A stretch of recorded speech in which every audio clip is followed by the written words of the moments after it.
30 लाख टका कौन पाई पीयूष बाबू को अकाउंट में पकईली तार भी क्लारिफिकेशन दूची जो 57 लाख टका पीयूष बाबू सूर्य मंदिर को फेराइले से 30 लाख टका संजीव बाबू पीयूष बाबू को ता पूर्व दिन कैश आकार देथिले तो यही जो 30 लाख टका देथिले ये संजीव बाबू निजे ये कथा को स्वीकार करछन्ती हमर सेक्रेटरी हमर सत्यजना पाखे करछन्ती एवं पीयूष मो आगे भी स्वीकार करिछि जे जो 55 लाख टका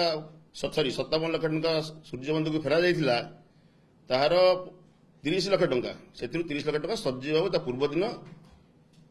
पीयूष को देथिले एवं मते फेरिया पई कहिथिले एवं तांको चेक फेरिया पई कहिथिले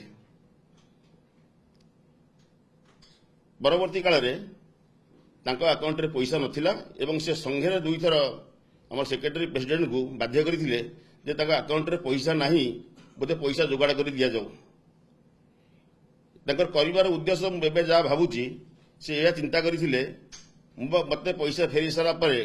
मोर एग्रीमेंट थिबा सत्ते से तांका अकाउंट रे पैसा न रखी गोटे शो करिवे देव अकाउंट रे पैसा नहीं मु तांको ए वर्ष पाटिकी नेबी एटा तांकर उद्देश्य थिला बेले मु चिंता करूची तो आपण जनसाधारण एवं हमर यात्रा प्रेमी माने जो मो ना रे जो अपप्रचार होउची जे मु तांको चीटिंग करिची हमर सिंहवाहिनी संजीव बाबू को आपण एटू चिंता करिवे एक्चुअल चीटिंग किए करिची संघरे 15 जन ओनर बसी समय रे एवं मु भी उपस्थित थी संजीव बाबू उपस्थित थे समस्त जो डिसाइड है पीयूष घरे रे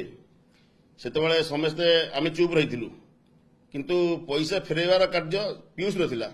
आपण को परिस्थिति पैसा दे मत फेरैया बाध्य करते तार आप आंसर देवे।